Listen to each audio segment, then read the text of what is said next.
of Defence Staff, General Bipinji Rawat, Member of Parliament Ladakh, Sri Jamyan Taishing Nangyal, and the Vice Chief of Army Chief,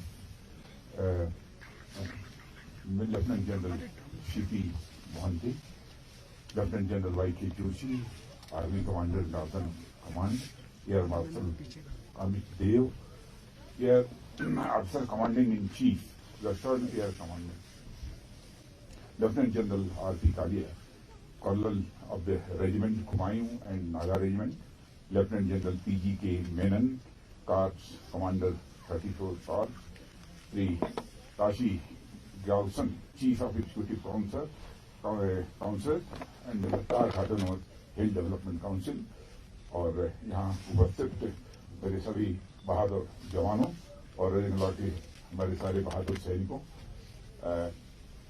सबसे पहले तो मैं आप सब लोगों का मैं शीश झुकाकर अभिनंदन करना चाहता हूं, मेरे बहादुर जवानों, और जिन्होंने इस ये मेमोरियल का निर्माण किया है। मैं लंबा भाषण करने के लिए यहाँ पर खबर नहीं हुआ हूं। मैं जून के महीने में लेह में आया था। उसी समय जब इस मेमोरियल के बारे में मुझे जानकारी मिली थी कि वहां पर कुछ निर्माण होना चाहिए, भव्य निर्माण होना चाहिए, उसी समय मैंने अपनी इच्छा व्यक्त की थी और मैंने कहा था इसका निर्माण प्रारंभ किया जाना चाहिए। धन की कोई कमी नहीं आने पाएगी आगे। लेफ्टिनेंट गवर्नर लेह लद्दाख ने भी इसमें कुछ मदद की है, हमारी आर्मी की तरफ से, हमारे चीफ ऑफ डिफेंस स्टाफ और हमारे ये जनरल वाई.के. जोशी और P.G.K. मेनन, सारे लोगों ने इसमें पूरी तरह से मदद की है और जाकर ये भव्य यहाँ पर मेमोरियल ये तैयार हुआ है। सचमुच आज जो कुछ भी मैंने अपनी आंखों से यहां देखा है, मेरी आंखें भर आई हैं।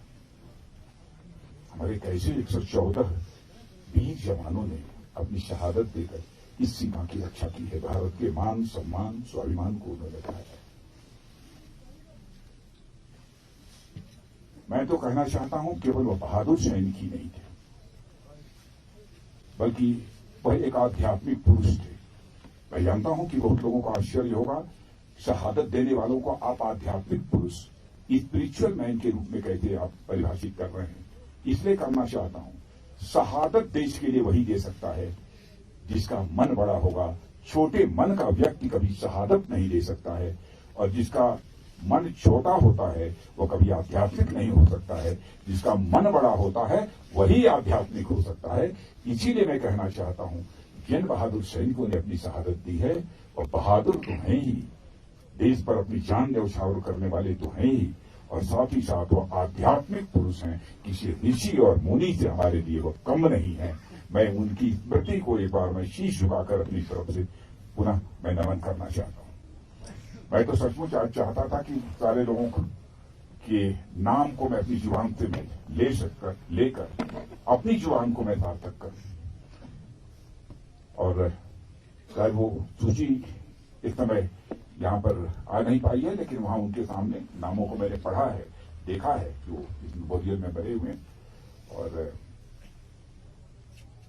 114 लोगों ने 1200 से अधिक चीनी जवानों को मार गिराने में कामयाबी हासिल की। यह कोई छोटी शहादत नहीं है। और मैं ये कहना चाहता हूं, मैं केवल इस साल नहीं आया हूं, जब तक भारत का रक्षा मंत्री रहूंगा तब तक मैं आता रहूंगा यहां पर अपनी श्रद्धांजलि अर्पित करने के लिए। सचमुच श्रद्धांजलि करने वाला तो स्वयं अपने को धन्य महसूस करेगा। और मेरा विश्वास, मेरा हौसला और अधिक बढ़ा है। दुनिया की कोई ताकत भारत की तरफ आंख उठाकर भी देखेगी तो उसका मुंहतोड़ जवाब देने की कुव्वत यदि किसी के अंदर है तो हम भारतवासियों के अंदर है। हमें अपने सेना के जवानों पर फक्र है, अपने सेना के जवानों पर पूरा भरोसा है।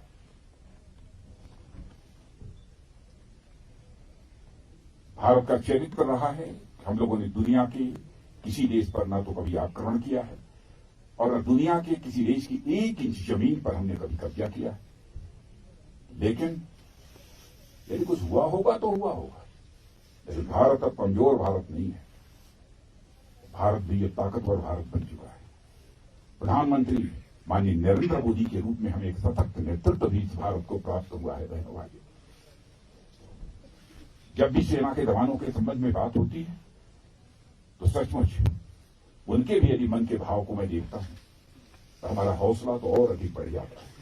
यदि ऐसा सशक्त नेतृत्व है तो भारत को आंख दिखाकर कोई बच कर नहीं जा सकता। जिस हद तक होगा हम लड़ेंगे और भारत की एक एक इंची भूमि को बचाने में हम कामयाबी हासिल करेंगे। आज के अवसर पर मैं समझता हूं कि बहुत अधिक कुछ कहने की आवश्यकता नहीं है, बहुत अधिक कुछ कहने की आवश्यकता नहीं है। और मुझे इस बात की भी जानकर खुशी हुई है कि यहां रहने वाले जो सिविलियंस हैं उन लोगों ने भी लगातार जवानों की मदद की है। मैं समझता हूं कि वह सीमा के स्ट्रेटेजिक एसेट है। मैं यहां के रहने वाले सिविलियंस का भी मैं शीश झुकाकर अभिनंदन करना चाहता हूं, जिनके के द्वारा समय समय पर यह सहयोग प्राप्त है। अब इस अवसर पर इससे ज्यादा कुछ बहुत लंबा भाषण करने का कोई औचित्य नहीं है। मैं पुनः अपने उन 114 भारतीय सेना के जवानों का मैं शीश झुकाकर अभिनंदन करता हूं। उनकी स्मृति को मैं नमन करता हूं, जिन्होंने की 1200 से अधिक चीनियों को मौत के घाट उतारकर भारत की सीमा की रक्षा की। पुनः मैं अपनी श्रद्धांजलि अर्पित करते हुए उन्हें और उनके जो माता पिता और परिवार के लोग हैं उनके भी चरणों में मैं शीश झुकाकर मैं उन्हें प्रणाम करना चाहता हूं कि उन्होंने ऐसे लाल पैदा किए जिन्होंने की भारत की सीमा की सुरक्षा की है। और आज सब उस समय के सबसे आयु कई लोग आए हैं, लेकिन सबसे अधिक आयु के एक ब्रिगेडियर साहब आए हैं। ब्रिगेडियर साहब से जब मेरा परिचय कराया गया तो स्वाभाविक रूप से स्वतः मेरा हाथ उनकी चरणों पर चला गया। बहनों भाइयों, उस समय की लड़ाई में वह शामिल रहे हैं, उसका नेतृत्व उन्होंने किया है। स्वाभाविक रूप से आज के अवसर पर कुछ ज्यादा न कहते हुए मैं पुनः जो भी हमारे जवान शहीद हुए हैं उनकी स्मृति को नमन करते हुए अपना निवेदन समाप्त करता हूं। Okay, camera. Time come here,